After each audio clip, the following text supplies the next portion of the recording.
Saudara, Kepolisian daerah Jawa Barat menetapkan tersangka baru, yaitu seorang perwira polisi dalam kasus pembunuhan ibu dan anak di Subang, Jawa Barat.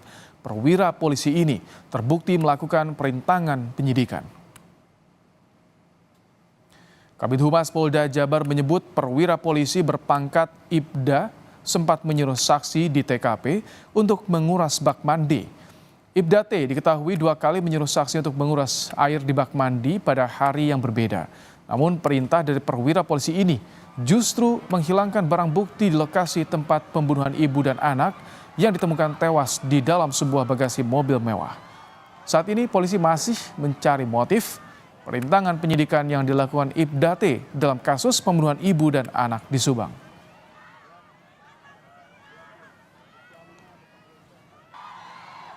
Tersangka T ini kembali masuk ke TKP.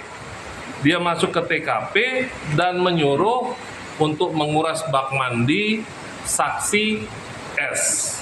Ya. Kemudian pada tanggal 19 Agustus 2021, jadi esok harinya sekitar jam 10 pagi, tersangka T ini masuk kembali ke TKP untuk menguras bak mandi. Dan dia kembali menyuruh saksi S dan saksi MR untuk menguras bak mandi, pengurasan bak mandi secara keseluruhan hingga habis airnya. Ya.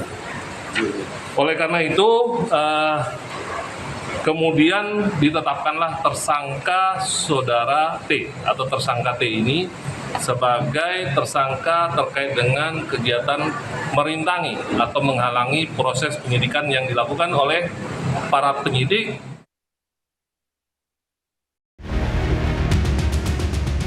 Tiga tahun berlalu, teka-teki sulitnya pengungkapan kasus pembunuhan ibu dan anak di Subang terjawab sudah. Seorang perwira polisi yang merupakan anggota Resmob Polres Subang terbukti terlibat menghilangkan barang bukti dalam proses penyidikan. Kabid Humas Polda Jabar pun menetapkan Ibda T sebagai tersangka perintangan penyidikan di kasus pembunuhan ibu dan anak karena terbukti menyuruh saksi menghilangkan barang bukti.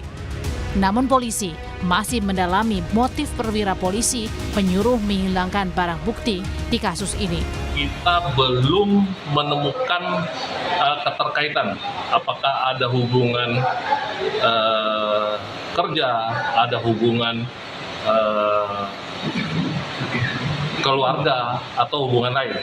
Saat ini masih berproses, namun kegiatan yang telah dilakukan oleh tersangka dalam menyuruh saksi-saksi untuk menguras bak mandi tentunya akan menghilangkan barang bukti yang ada di TKP. Oleh karena itu, saat ini penyidik Ditkrimum Polda Jawa Barat telah melakukan proses penyidikan terhadap tersangka T. Ini adalah anggota Polri yang sebelumnya bertugas tentunya sebagai Kanit Resmob.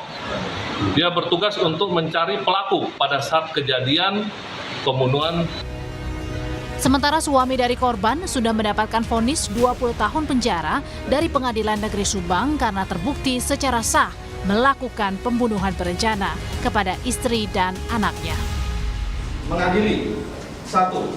Menyatakan terdakwa Yosef Hidayat bin Andi Almarhum telah terbukti secara sah dan yakinkan bersalah melakukan tindak pidana pembunuhan berencana yang dilakukan secara bersama-sama. 2.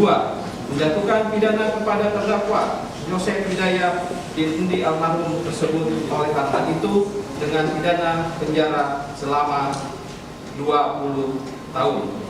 3. Menetapkan masa penangkapan dan masa selama terdakwa berada dalam tahanan dikurangkan seluruhnya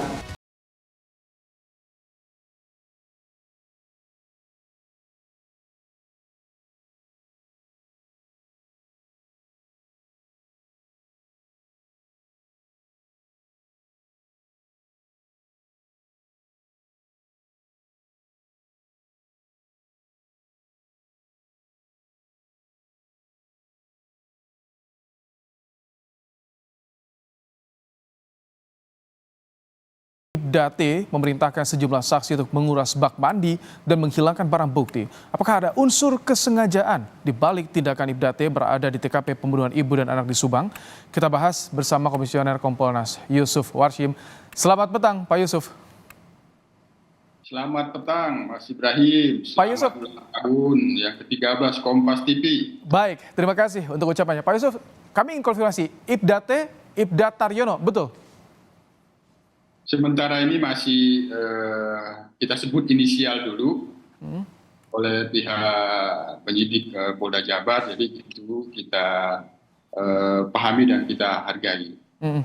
Ini sudah ada gambaran tidak? Motifnya apa Pak Yusuf? Karena kok sampai 3 tahun baru terkuak, kemana saja selama ini? Baik, Kompolnas dalam kasus ini terus melakukan monitor, kita terus mengawasi hingga tuntas kasusnya. Yang sebelumnya penyelidikannya ini kan mengalami hambatan besar karena ternyata TKP-nya sudah mengalami kerusakan, barang-barang bukti mengalami kehilangan dan rusak. Nah ini hampir yang dipastikan pada waktu itu ya gelaplah hasil penyidikannya untuk bisa benar-benar menyingkap ini ada peristiwa pidana dan kemudian ditingkatkan penyidikan siapa yang patut diduga tersangka yang itu diduga melakukan pembunuhan atau menyebabkan hilangnya nyawa ibu dan anak tersebut. Okay. Nah, yang kemudian dalam proses perjalanannya ternyata memang kehilangan barang bukti dan rusaknya TKP itu ya itu ternyata terungkap.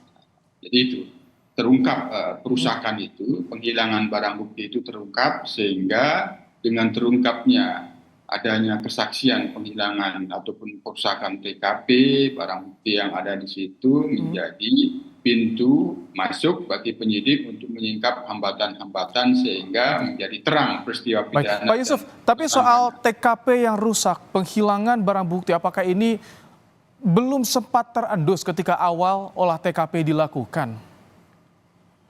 Dalam pantauan Kompolnas memang pada waktu itu prosesnya ya sempat dilakukan oleh pihak Polres yang itu kemudian Polda Jabar masuk di sana ya itu memang diyakini TKP-nya sudah rusak sehingga itu menghalangi merintangi peristiwanya sebenarnya bagaimana itu sempat terhambat kan tapi dengan kinerja penyidikan Polda Jabar perintangan itu dapat diatasi sehingga menjadi terang. Nah, hanya masalahnya apakah itu dilakukan secara sengaja atau tidak perusakan TKP itu. Nah, kalau sengaja ya itu sudah masuk obstruction of justice yang pertama. Yang itu kalau dilakukan oleh pihak lain di luar yang patut diduga sebagai pelakunya. Kalau itu penghilangan dan perusakan TKP ya oleh yang diduga pelakunya itu sudah masuk bagian dari perencanaan pembunuhan. Jadi itu tidak masuk obstruction. Tapi kalau dari Kompolnas sendiri melihat ini ada kejanggalan tidak? Karena ketika ada perusakan TKP, ketika sudah ditemukan tapi tidak diinvestigasi, dugaan perintangan penyidikan dengan merusak TKP ini dan baru ketahuan baru kemarin-kemarin ini. Apakah ini ada kejanggalan? Ada kaitannya polisi ini dengan pelaku? Harus digali. Sejauh ini Kompolnas dalam pengusutan kasus itu karena kita memantau saran dan masukan untuk profesionalisme dan akuntabilitas penyidikan itu terus dilakukan termasuk melihat kembali, menyisir kembali TKP yang pada waktu itu. Nah, semula memang ini diduga ada pelanggaran disiplin dan pelanggaran kode etik. Nah, itu kalau tidak ada motif, tidak ada unsur sengaja. Tapi kalau sudah ada niat, meskipun obstruction of justice itu kan begini, Mas Rahmat. Orang membuat peristiwa itu menjadi kabur dan tidak bisa diungkap secara sengaja itu tidak terkait dengan pidana pembunuhannya, katakanlah itu. Tapi dia mengetahui setelah itu, agar itu tidak menjadi terungkap, maka dihilangkanlah barang bukti. Nah, dengan adanya motif niat sengaja itu sudah masuk itu unsurnya, sehingga tidak lagi pelanggaran kode etik. Kalau tidak sengaja masuk pelanggaran kode etik. Atas ketidaktahuannya, dia tidak bertanya, misalnya seperti itu masuk dugaan pelanggaran kode etik. Karena ini sengaja masuk obstruction of justice. Walaupun demikian, Mas Rahmat, kami sendiri terus memantau agar ini benar-benar ditangani secara profesional. Pak Yusuf, tidak ada yang ditutup-tutupi lagi. Terakhir, selain Ibda T, apakah betul ada 3 polisi lain yang dibidik atau dalam pemantauan soal kasus ini yang diduga terlibat juga? Entah itu dalam perintahan penyidikan atau ada kaitan dengan kasus pidana pokok. Kompolnas terus memantau siapapun yang memang ada kaitannya dengan obstruction of justice, ya tentu kami mendorong itu dituntaskan, dilakukan penanganan penyidikan secara profesional, transparan, dan akuntabel. Betul, ada 3 polisi lain yang masih didalami.